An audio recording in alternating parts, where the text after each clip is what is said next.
RF family, good afternoon, good morning, whatever time zone you're on, whenever you're able to watch this. We are so thankful for such a great day. We are excited about this month's webinar. This is actually a bonus track because our speaker is so awesome and full of knowledge and wealth, and we just couldn't squeeze everything in one.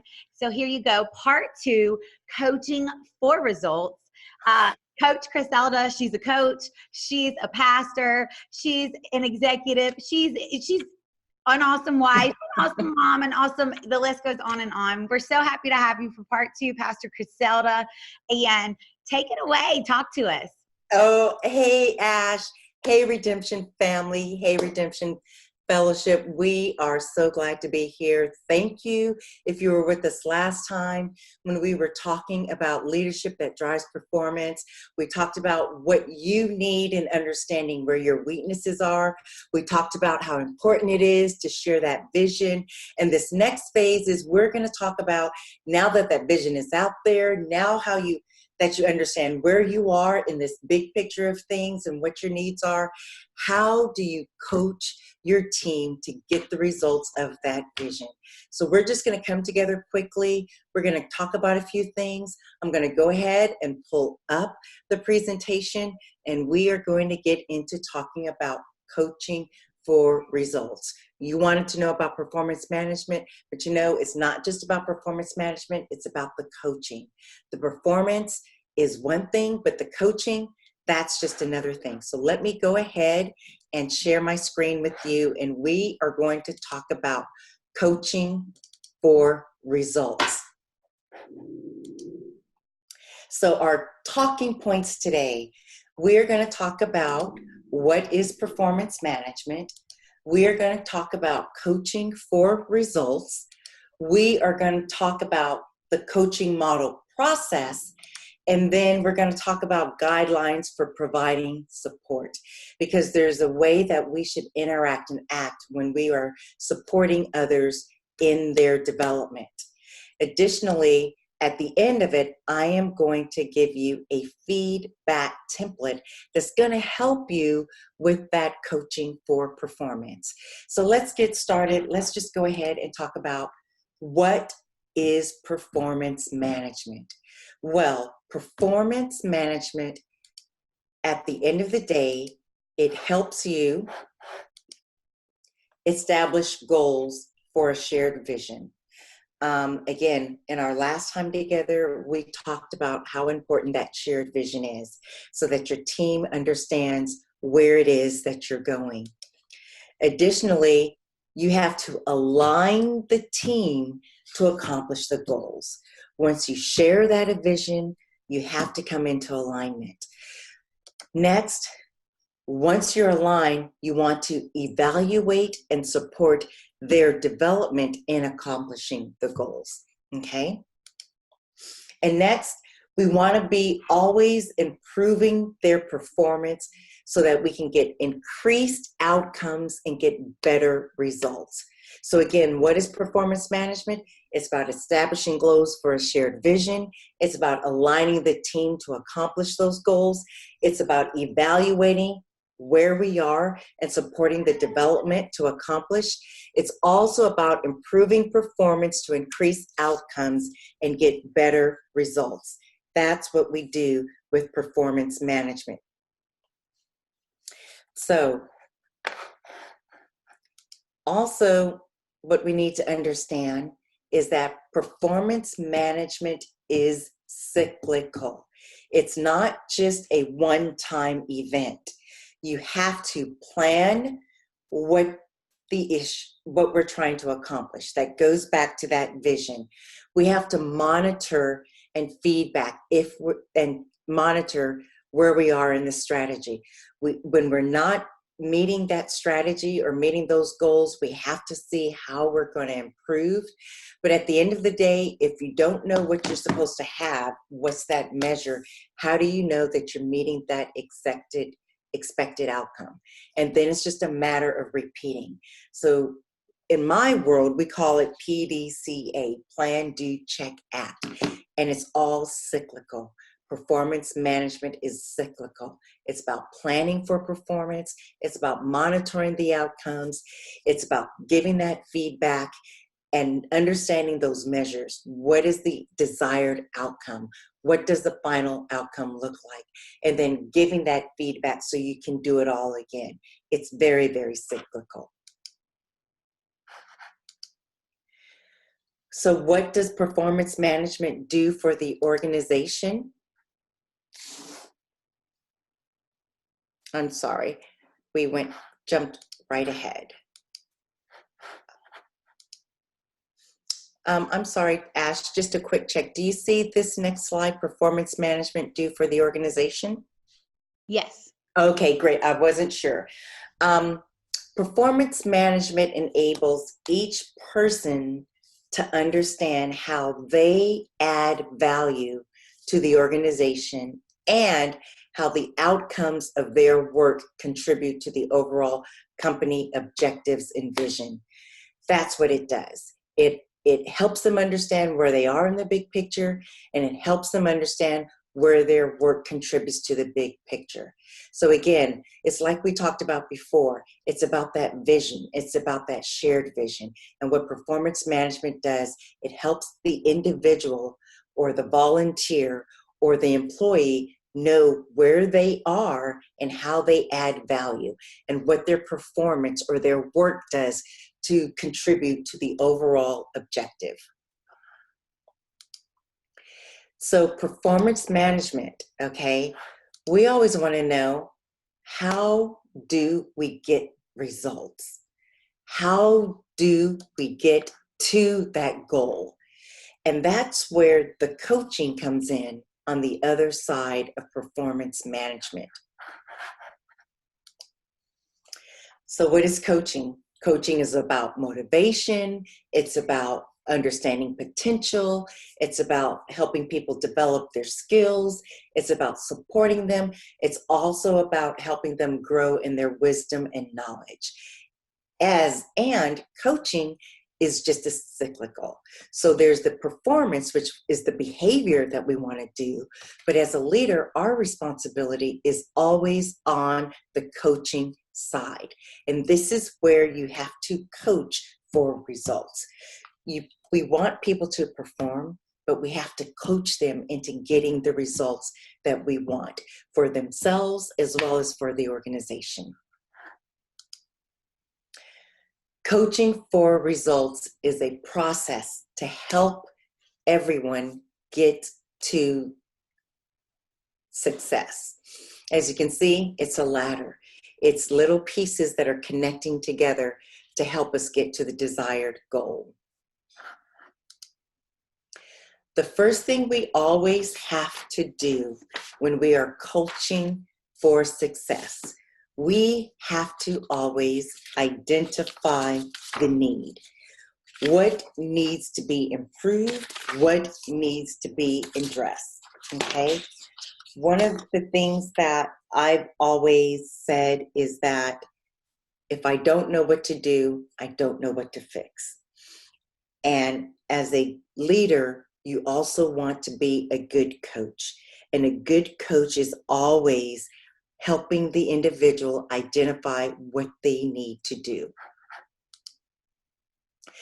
Additionally, once you've identified the need, you want to coach and give feedback, because what you observe, what the results are, our team, our volunteers, they're always wanting that feedback. And then once we've given that feedback, our role is to provide support so that they can be successful. So we have to identify the need, we have to coach and give feedback, and we have to provide support to ensure their success. So let's talk about that top tier, identifying the need. So in identify the need, we always have to observe what is going on, how we're accomplishing the task. Are we doing what's expected? Are we following the process? Are we Are we hitting on all cylinders? We have to observe what's going on. And when we're identifying the need, we always want to be proactive in our coaching and not reactive in our coaching. We want to know, is it will versus skill? What's the motivation level when we're identifying need? Does the person have the will to do it? Do they have the skill to do it? If they have the will to do it and they have the skill to do it, then what's really going on? Why aren't they motivated to accomplish the task? We have to understand, are we correcting behavior or are we building skill? So all of this is all about identification. Do we need to correct a behavior that is not helping us or interfering with our outcomes? Or again, do we need to build a skill to help the person do the job more effectively? And then at the day, do we know what the measure of the results are? Do we know what the finished product is? Do we know if it's an apple tart? Is it an apple tart that's supposed to have crumbles and a crust on the top and a crust on the bottom? Is it supposed to have cinnamon? What is the measurable? What does it look like? So when we're identifying the need as a part of coaching, when we're identifying what the individual needs to be successful, we have to observe their performance. We have to understand if it's a will versus skill problem. Do they have the will to do it? Do they have the skill to do it? If they have the will and the skill, what's really going on? That's where it may be a personal issue. Then we have to say, if it's not a will or a motivation, is it actual performance? And is it a correction in where they're doing something wrong? Do we have to correct a behavior? Do we have to correct a competency? Or do we just need to build their skill and knowledge so that they can get better? And at the end of the day, again, do we know what those results are supposed to be like? Okay? So once we've identified the need, this is where the coaching and the feedback truly takes effect. You know, when we're coaching and we're giving feedback, sometimes you'll want a formal plan discussion, you know, as if they're learning a job or they're new to a situation. You may want to plan time to talk to them. Or if someone's falling behind and they're not meeting the needs. Either way, you'll coach by giving routine or needed feedback to reinforce the progress or redirect a person toward a more effective approach. And when you're coaching, you either want to give day-to-day feedback. Usually, it depends on the level of skill of the person that you're coaching. If it's someone who's seasoned in their role and you're giving coaching as to go back to that motivation where their will is not where it normally is, and you recognize that there's a deficiency, that's when you may want to give that day-to-day feedback. Or if they're new in their role, you want to give that day-to-day feedback to help them know that they're on task and they're getting the results as expected. Or it could be a formal discussion where you actually plan time. You know, my manager, we have a bi-weekly meeting. So we have a formal discussion. But then there's those days, depending on what's happening, she's giving me day-to-day feedback because we're focused on accomplishing something new, or we've come up with something that requires an immediate deadline, and she's checking to make sure that I have everything I need to help us meet, you know, an unexpected issue where we're at an immediate timeline. But again, you want to coach and give feedback, whether that's day-to-day feedback or formal discussion. And then when you do, part of coaching and feedback is making a plan to come back together at another time, a plan to come back when you've made a certain point in the task. Instead of, you know, finishing the task from beginning to end, you may make a plan to meet when you're 50% complete, to come back to make sure that the outcome of what you've been asked to do is meeting the expectation of your leader or your team. So you, in your coaching and giving feedback, it could be day-to-day, it could be formal, but you always want to make a plan to follow up, because at the end of the day, if it doesn't get the results that you as the leader expect, you have to come back and see, what did you do to give them the right direction, and ask the questions to get the right result. And with that result is providing support. You always want to provide support that encourages responsibility. You want to make sure they have the resources that they need, and you always want to remove barriers. So when you're part of the coaching model, the last part is providing that support, encouraging responsibility, providing resources, and removing any barriers to ensure that your team can get the results. So again, this coaching model always starts with identifying the need. You always want to take the time to coach and give feedback. And then you want to always step into providing support that encourages ownership, responsibility. And I like the way my husband always says that his role as a leader has always been to provide the resources and stand in the gap, to take the bullets and protect his team so that they can do their job.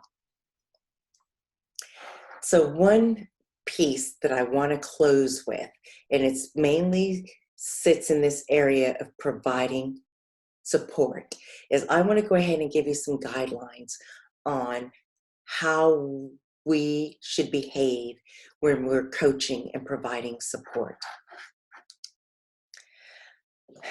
These few guidelines, when you're sitting down with your team or you're sitting down with an individual and you're wanting to help them and coach them along, this is very, very important in how they're esteemed, how we provide empathy, how we gauge their involvement, how we share our thoughts, and how we give our support.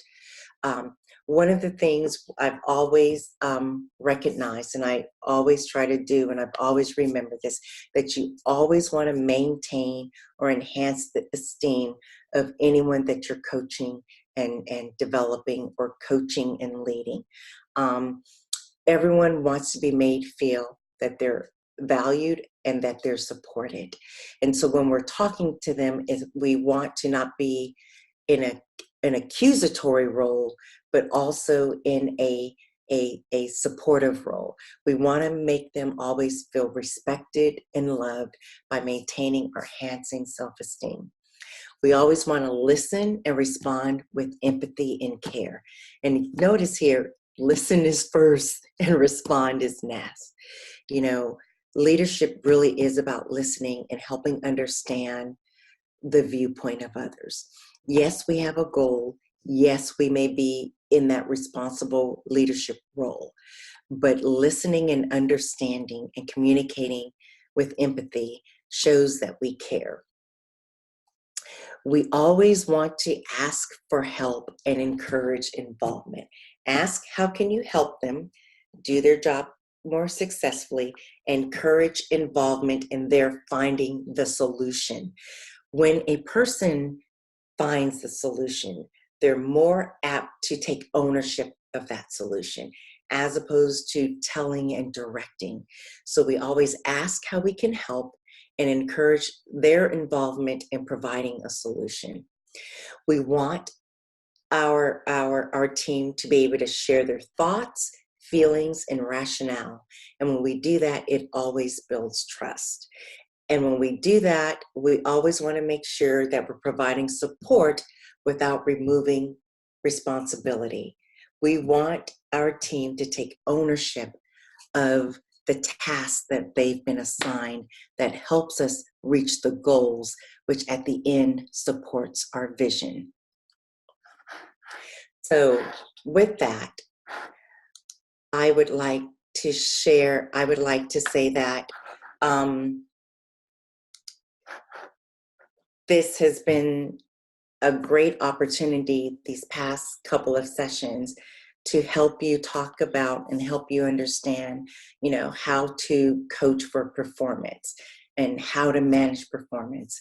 At the end of the day, performance management truly is about alignment, aligning the people to the goals to accomplish the task.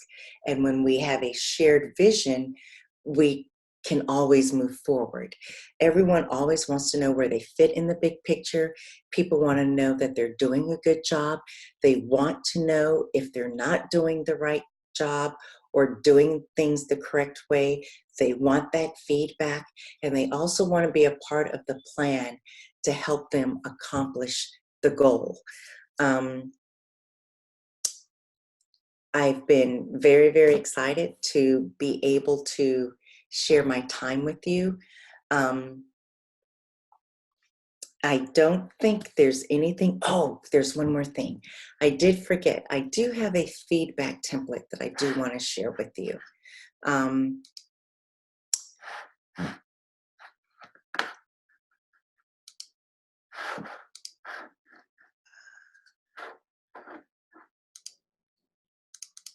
Okay. So this feedback template, which is I'm going to send to Ashley, it is something that you can sit down and review before you go to give back the feedback. What I like about the first part is before you share your feedback, it helps you center yourself to make sure that you're in the right frame of mind, that you're not being defensive, that you're aware of your own biases, that the timing is appropriate. Are you in a different location? And it gives you a step-by-step process of how to give feedback, how you open with a discussion, identifying what you want to talk about. You want to give examples of that. You want to clarify the impact of the behavior on the overall goal or the team. You want to check that you're observed what was going on and get their understanding of what you see. You want to encourage reflection with a few questions, asking, did they go as it planned? How do you think you felt? And again, you want to develop a plan of moving forward, and then you want to close with agreement on a course of action. This template totally is about gathering your thoughts and sitting down before you have that coaching and one-on-one session. Wow, what an awesome resource. I love that template. That is so helpful. And oh my gosh, that is so good. I think as leaders, we all want to be good leaders. We all want to help. We know we're here for others, right? But having the tools we need to be those leaders is sometimes a deal breaker. And, and so I thank you so much for just sharing. And I would love to do a little bit of Q&A really quick if you have a few more seconds. Okay. Yeah. So, I mean, obviously I'll start with kind of saying, as far as the, just the vision and the goals, I think that's so crucial, because so many times I know that we, whether you are the leader or whether you are under a leader, I think knowing what you're running after is so crucial, and you can't do it enough. Like keeping that in front of your team. I think so many times we get frustrated, but have we really made it clear? And do we set up everything to go after that? So that's kind of like foundation. I love when we were meeting and strategizing, you're like, no, we can't talk about this yet. We've got to talk about this. This is foundation. And so I love that. So let me ask about the context with volunteers, because I know the coaching is so important for staff. And I think in your thing, you recommended, weekly. And obviously, if you see each other every day, you can encourage and do some of those things that you talked about. But talk to us a little bit about your recommendation for a volunteer context. A lot of our churches are mostly volunteers, right? All churches, even huge churches, are run mostly by volunteers and a few staff. So what would your suggestion be? I'm assuming you can use this template, you can use that, but how would you switch anything, or like, would you switch how often you do it or whatever? What would be some of your advice to some of the leaders when it comes to volunteers? Well, that's a great question, Ashley, because at the end of the day, one of the things that I've always recognized is, and I think we've done it too when we've volunteered together, is at the end of the day, planning your sessions. If you're starting off with a new team, let that team know that we're going to be meeting on a monthly basis, a bi-weekly basis. Schedule your time together. And when you schedule your time together, come prepared as the leader to talk about the successes of your previous event and identify some things that you want to make better coming forward, because that is still that constant feedback. Yes. We run hard, we go from one event to the next event, but we don't sit down and we don't evaluate with the team. Did the event operate as planned? What were some of the issues that we saw? Give me some ideas of what we need to do to make it better next time. And then when you go into that next planning session of that next event, take those improvement opportunities into that new time. And it's all about planning and communication. You know, I ran the Young Women's Ministry with Redemption for 8 years. Every year, like clockwork, we had a strategic planning session in August. We planned for the whole year. And on top of that, we had monthly leadership meetings. So you set the expectation and you follow through with the plan. And everybody always came in our leadership meetings, information about what was going on with their team, what they needed us for, if we needed to have one-on-one. I have a volunteer that's not pulling their weight, Pastor C, what do I need to do? Then we talked about, okay, what's going on with the volunteer, and I would coach them on how to coach their volunteers to get an understanding what's really going on. Are they motivated? Do they need additional assistance? You know, and given that volunteer the opportunity to express exactly where they are. And then setting the expectation of the next time, not just removing them, but setting them up to do it again and to operate better. So again, it's all about planning. It's all about planning. Yeah, being prepared. Yeah, because people pay attention. You know, if you start calling meetings and then you don't talk about anything when people get there, they're not coming back. And I found too that everybody has a different perspective and brings so much to the table. So allowing them to even share, they see and hear things that we don't as leaders. Exactly. And you're such a strong team when you use all the gifts together. So anyway, well, listen, this has been amazing and just so much wisdom. And I'm excited just about all of our pastors and leaders, whether they're over a worship team or whether they're over whatever they are at their churches, to be able to use this and implement it going into 2020. We're doing stuff different. We're not bootlegging it anymore. We're not, you know, we are trying to be strategic and really trying to hear the Lord, but now we have some great tools that are going to help us execute the vision that he's given all of us. So thank you so much. And listen, my pleasure.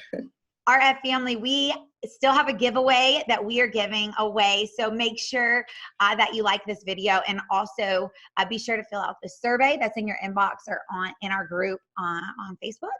And we'll be announcing that winner this week. You guys are amazing. Thanks again, Pastor Caselda, RF. My pleasure. We love you, and we'll see you in 2020. Bye-bye.